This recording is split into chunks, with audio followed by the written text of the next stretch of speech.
Hi again, everybody. Scott Costa, the publisher of TED Magazine. Thanks for joining me for another Distributed with TED Magazine podcast, both audio and video.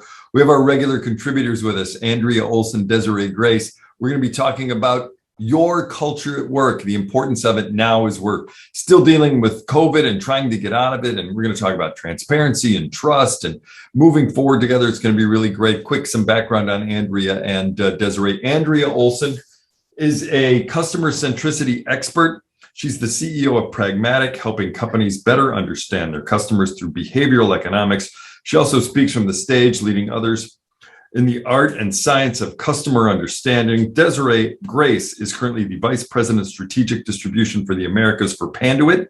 She develops, leads, and drives channel partner strategy, channel partner marketing and programs, develops and deploys the channel sales team, and manages the financial indicators within North America. They're great guests. They always have a ton of insight. I think you're going to enjoy it. Here's our podcast on Distributed with TED Magazine.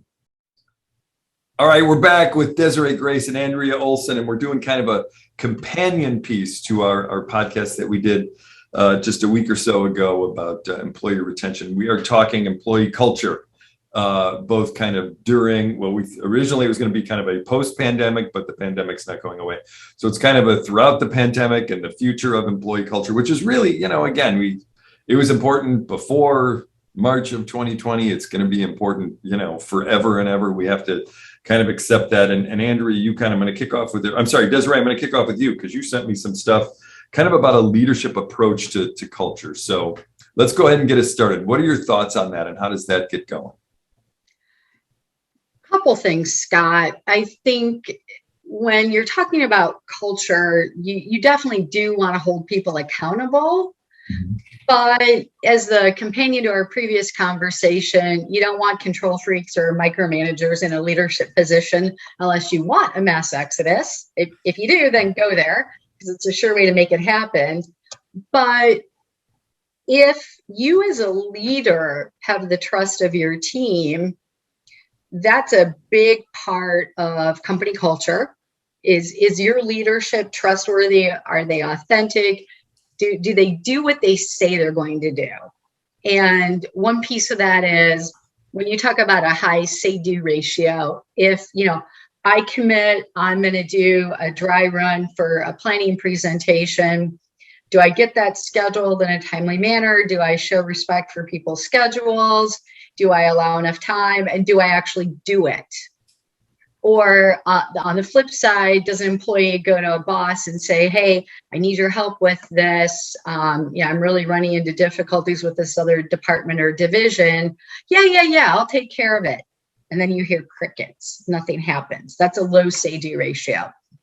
One other comment around leadership and leadership approaches and leadership styles. I think we can all agree that having a high IQ and being really smart is really important in a leader. But I think there's two other things that are equally important. The first one is a high EQ, emotional quotient. And when I think about emotional quotient, it's emotional intelligence, but it's also emotional self-discipline. I'll give you two examples around that. The first one is if I've got a customer who's in a really bad mood and he's screaming at me, do I take that into the next meeting, or do I turn it off and hit the reset button before I move on to my next conversation? So, emotional self-discipline, and then also, reading the room, reading the customers, showing empathy for your colleagues and your direct reports and even your leaders. So there's EQ. And then the third leg of this stool is AQ, which is adaptability quotient. And I think we've all seen leaders and coworkers, once they get an idea, man, they dig in their feet. They don't want to change. Even if other information comes in, they've made up their mind. And decisiveness is a fantastic quality, but you also should, in my humble opinion, have the ability to adapt, change direction, change approach, either when the situation changes, the information changes, maybe the people and players change. So an attitude that, hey, I'm not the Titanic, I'm a speedboat. And if I need to adapt my approach, I can and I will. So it's AQ, IQ, and EQ are all equally important in leadership, especially right now.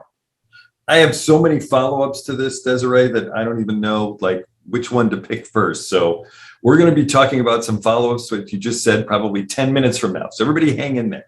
Let's talk about this adaptability quotient, though, first, Desiree, because sometimes I feel like nobody wants leadership to be wrong, but it's really hard to make a decision about what we're going to be doing 6 months from now when we really don't know what the climate's going to be. Again, I hate to bring up COVID and the pandemic in every podcast I do, but what seems right today based on all of our data points may not be right later on.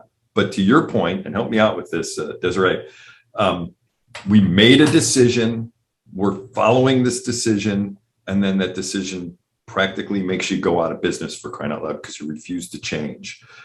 So where does that balance kind of come into play? You at some point you have to say, we have to change course a little bit because things are happening. So how does that come into play, and how do employees take that, and how does that fit into what your culture is? From a culture perspective, it depends if you're willing to listen to your customers, listen to your valued colleagues and team members. There's that piece of it. There's also following the data.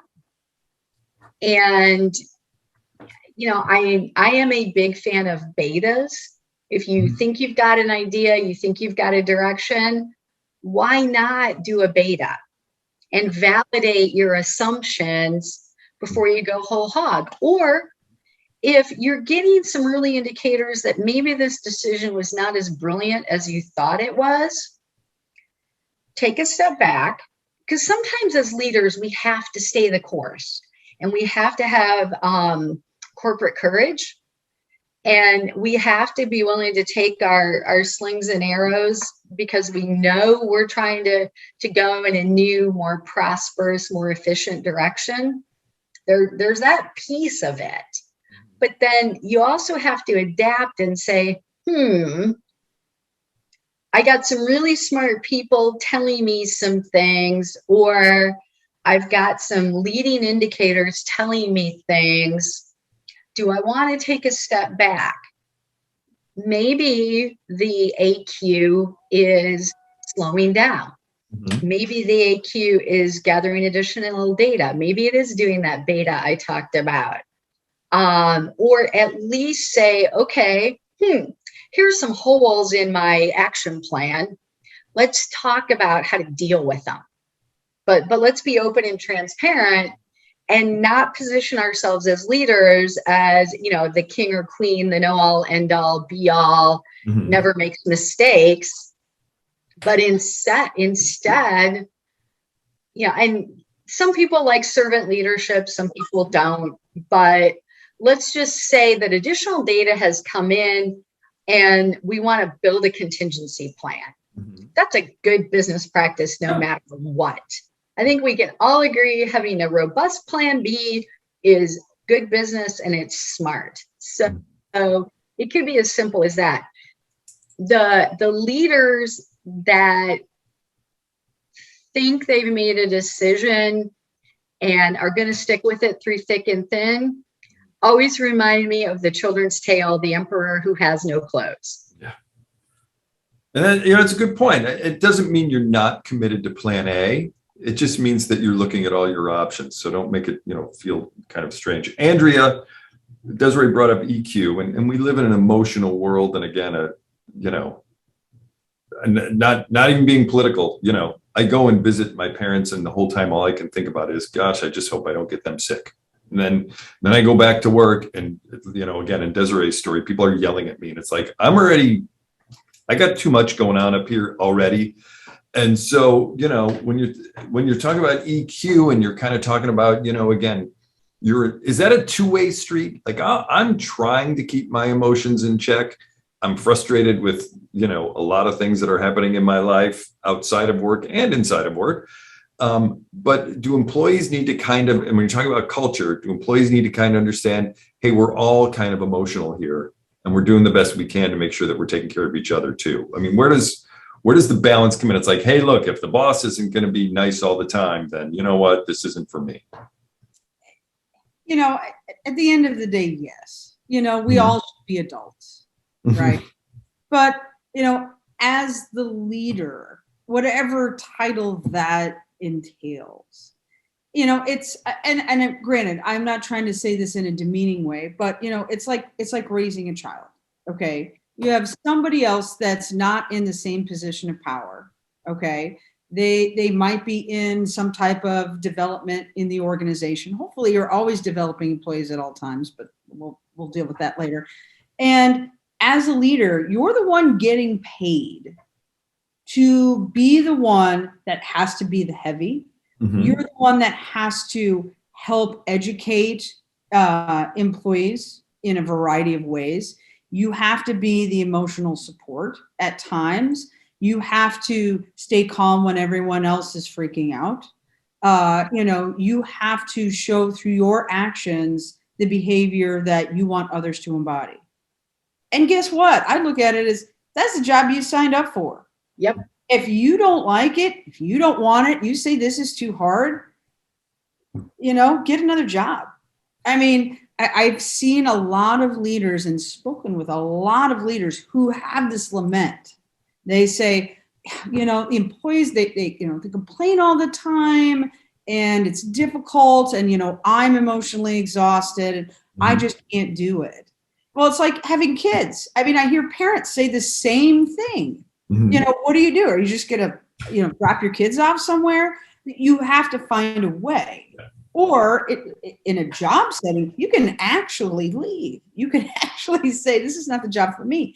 But I say this, yes, it's a huge burden. And I'm not saying that leaders shouldn't have outlets and opportunities and certain things, let's say verbal abuse that they shouldn't have to tolerate. Totally agree. But you are in the role where you're the one responsible for this. And you're the one that has to take action and saying that's unacceptable, or seeing that an employee is stressed out, overworked. Maybe they have a family member with COVID and you look at them and you say, you know what, take the rest of the day off. Call me tomorrow, tell me how you're feeling. That's your job. Mm-hmm. That is your job. So if that's not the job that you want to do and you don't have the EQ for it, find something else. And it's great that you brought that up. Go ahead. What were you going to say? Go ahead, Desiree. I completely agree. It's interesting you say that because I was actually thinking about this last night, that if it were easy, anybody could do it. Mm-hmm. And I was also thinking that when you sign on for a leadership role, you're signing on for the responsibility mm-hmm. of caring about and for your colleagues, your team members, and it requires something deeper, bigger, and better out of the individual. And I think Andrea's analogy of being a parent is spot on. Mm-hmm. We know of those parents that don't have emotional self-control, and they end up in DCFS and all sorts of really, really sad, ugly, unpleasant places. Part of being a parent is self-control. Huge part of being a parent is self-control. If you don't have EQ and emotional self-discipline, boy, you got to get it. Yeah. And it's really a case of, if that's a skill you're lacking, then figure out how to get it and get better at it. And I'll tell you that, so the last time we had NEAD's lead conference, which was in 2019, that was a key aspect of the association's leadership development program, was learning what your EQ was, not just, what is it, but where do I stand on the spectrum? You took a test, and you found out kind of how you did, what you needed to work on. If you wanted to be a leader, what you need to work on. It was really fascinating. I took it myself and it was I got some work to do, but it was really an amazing part of it. And then, it does certainly play into the culture, and shameless plug time. I've done some can I plug my own podcast on my own podcast? I guess I can, right? Nobody cares, right? Okay. So I've been doing a bunch of podcasts with our 30 under 35 from this year. And they are, every one of them, it's like culture is the most important thing. Like, it's just, the top of the list. And Desiree, you talked a bit about this, high say do ratio. And I think that plays a lot into the culture of what what this 30 under 35 is talking about. So what's kind of I think there's an expectation that you're going to be 100% on your say do ratio, but is there an actual acceptable number to it? Like, hey, you know what? We're 95 out of 100, we're doing the best we can here, but it can't be encompassing my entire day. Where does that kind of fall into an acceptable range? Well, there's accountability. You're accountable to yourself, your customers, your colleagues, your boss. If you say you're going to do something, you should do it. Mm-hmm. But as reasonable people, we all know things happen. And that's where you've got to be accountable, not only for the results, but you also have to be accountable with the communication. Mm-hmm. So I'll give you a real world example. Mm-hmm. The last 4 days of school, they up and decided to have early out because the grade school doesn't have air conditioning. Well, 1:30 in the afternoon tends to fall smack dab in the middle of meeting. So either you have to make other arrangements, or if you're going to be doing a little bit of multitasking during that period of time, you need to at least be transparent with people and say, hey, I got thrown this problem out of left field, so I'm going to be taking this conference call in the car. And it's not that I'm not paying attention to you, but you're going to hear a little background noise, and here's what's going on, and here's why. If you can't deliver, own it, communicate it proactively and why, but don't make excuses. And then communicate when you are going to get it done and do what you said you're going to do. So, if you're going to deliver a project 1 day late because you got a day where you don't have childcare all of a sudden, don't wait till you're late and then make a bunch of excuses like an amateur. Be an adult professional, own it, pick up the phone and say, hey, this happened and I'm going to get it done 24 hours later than what I committed. But I'm working on it and I'm thinking about it and it's going to happen. Yeah. Or, hey, here's another idea. You may have to burn the midnight oil after the kids go to bed. Yeah. Good point. But if you say you're going to do something, people are counting on you and you have to be accountable. And that's Andrea, we did our podcast on retention and we talked about trust. And I think that's a key part of the culture. But I really think trust is the two-way street. It's not just, hey, I need you to, I need my coworkers to trust me. I need to trust them too. How does that build up? How does that maintain itself? What's the value of trust in general? Oh God, it's invaluable. It's invaluable. I can't tell you how many times organizations build policies and procedures around the people in the organization they trust the least. Yeah. And they say, oh, well, we can't do this, we can't do that, and you have to sign this or do that. And this is all because of a set of employees they don't trust. And, where that trust eroded, it wasn't day one, right? Somebody starts a job, it's not that, they're committed, right? They're open and they're ready to go. But that trust usually declined over a period of 5, 10, sometimes 20, 30 years. And you have these people in the organization that now are embedded in certain roles that it feels incredibly painful to get rid of. You don't really trust them, but nobody knows their job. And so you just have to kind of say, well, we're just going to have to eat it. And then we start making everyone else's lives difficult because of this handful of people we don't trust. But yet we're not taking action about it. We're not stepping up and having a tough conversation. We're not, maybe putting them on a 90-day or letting them go or, getting them a different boss, something. We just ignore it. We just build a little kind of cocoon around it and walk away. But it's not a cocoon because everyone else in the organization now sees and feels that the organization distrusts them, right? They're not thinking about it, well, it's just these 5 people. They might have those conversations, but it's an overarching cloud that just hangs there. And so when you talk about culture, you talk about trust, it's like, it's like anything else. It's like a chronic disease. If you let this go a long time, at some point, it'll start really impacting your organizational health. You have to work on maintaining trust all the time. Yeah, and it stinks for morale if you allow those bad actors and rotten apples to continue. And what they do is they drag down the entire team. So, that old cliche about you're only as strong as your weakest link. Absolutely. If you've got those weak links that you can't coach up, then they need to be coached out for the overall health of the organization. And, frankly, again, to Andrea's point, that leaders sign on for this stuff. They have to trust you that you're going to be strong enough and smart enough to deal with the problems in an efficient, ethical, professional manner. Because everybody knows who those weak links are. And they also know if you're not dealing with them.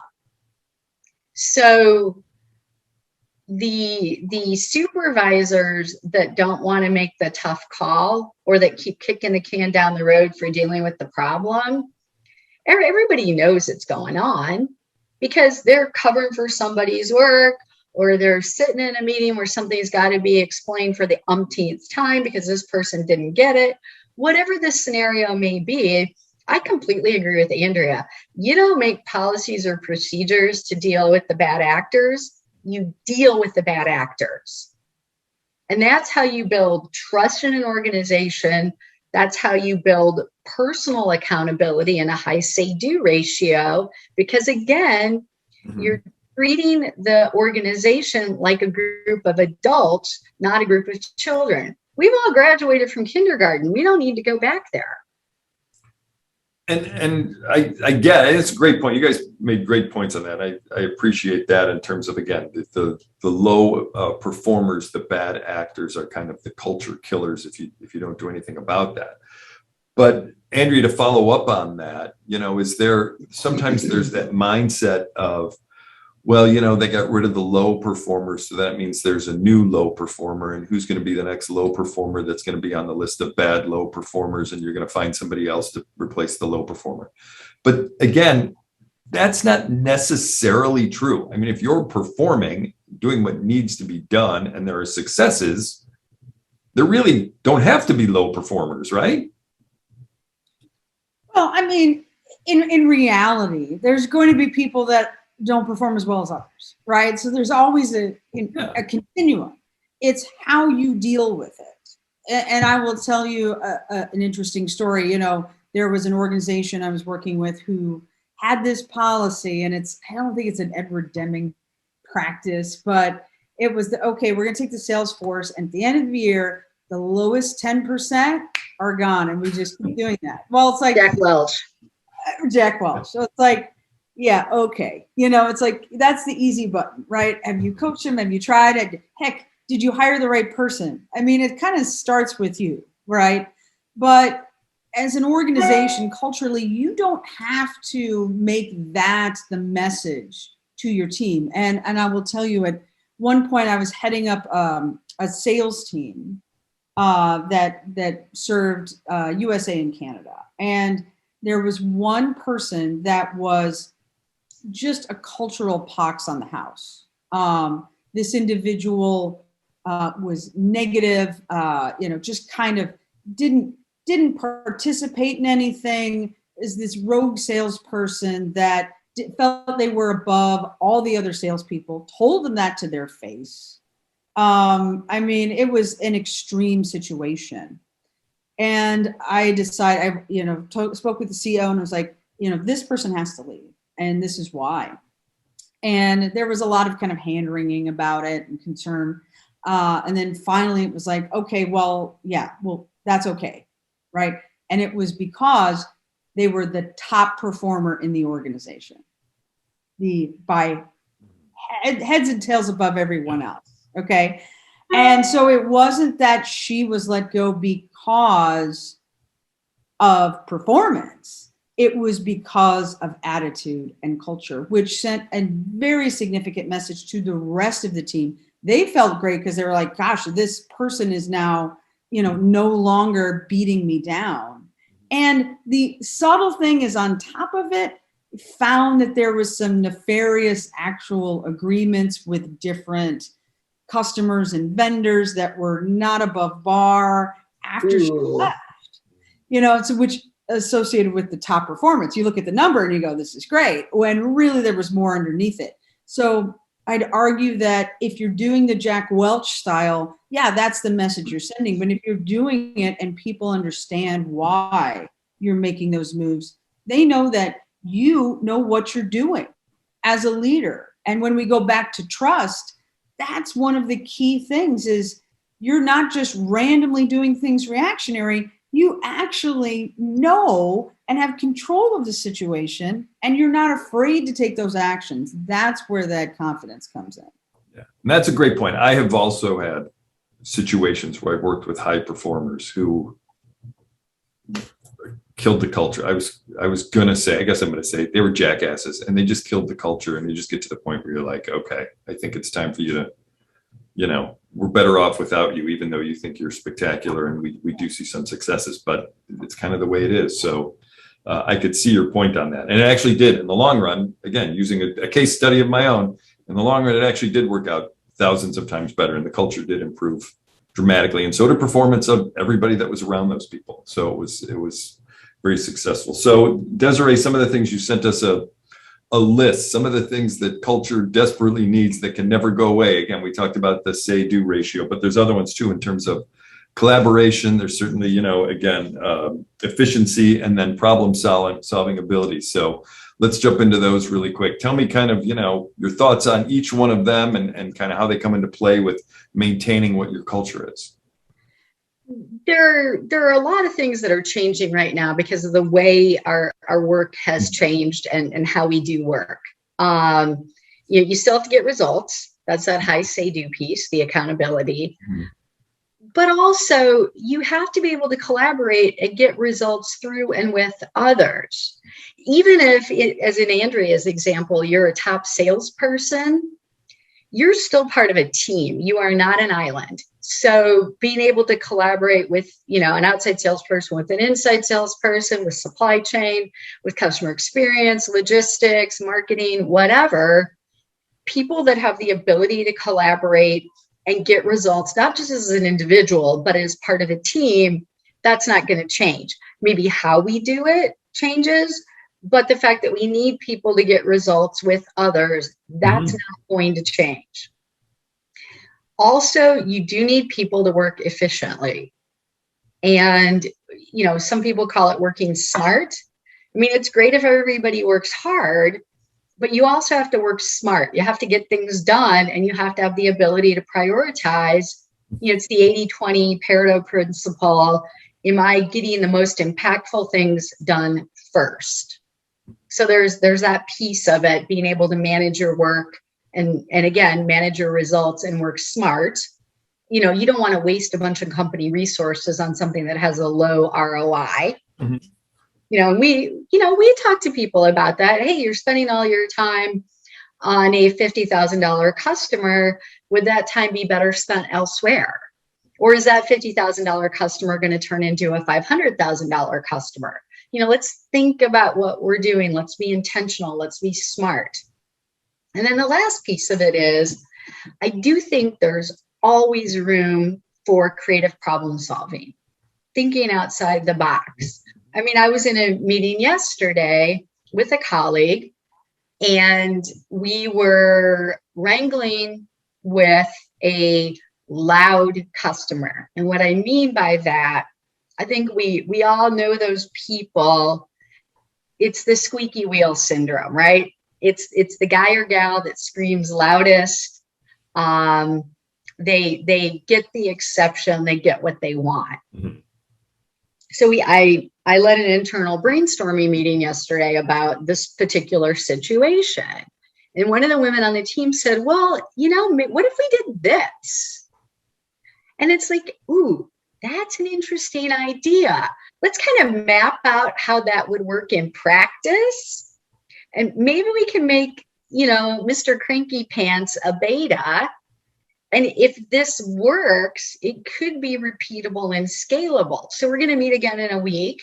Her homework was to map out the process. And then a couple other people on the team, I said, okay, if we're going to do this, what's our quid pro quo? What are we going to get in return? So you guys map that out, and then let's reconvene.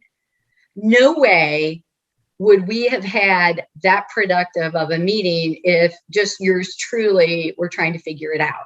Because the best ideas, the quid pro quo, that came from a guy on the team, and the innovative process came from a gal on the team.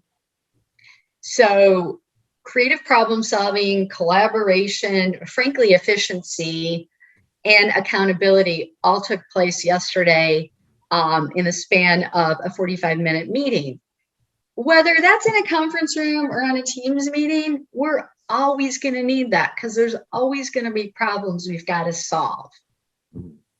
So, Andrea, in terms of, again, this list, or maybe there's something else, what are your highest culture priorities? Is it something that Desiree's mentioned? Is there something that we're missing? What stands out to you in terms of priorities of culture? Oh gosh, yeah. Here we go. No. I got to keep it narrow. Okay, so if I had to pick one, I would say it's the alignment of culture and strategy. Oh, yeah. Find, thing. And I will tell you that, a lot of people like to talk about culture, and they like to have their pizza parties, and they like to have their town halls and these superficial things. But if what you're doing culturally doesn't align with your strategy, or your strategy really is not going to work with this culture, it doesn't matter what you do.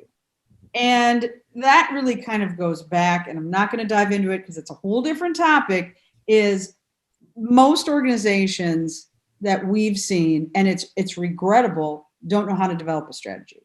They're wonderful at developing mission, vision statements and values.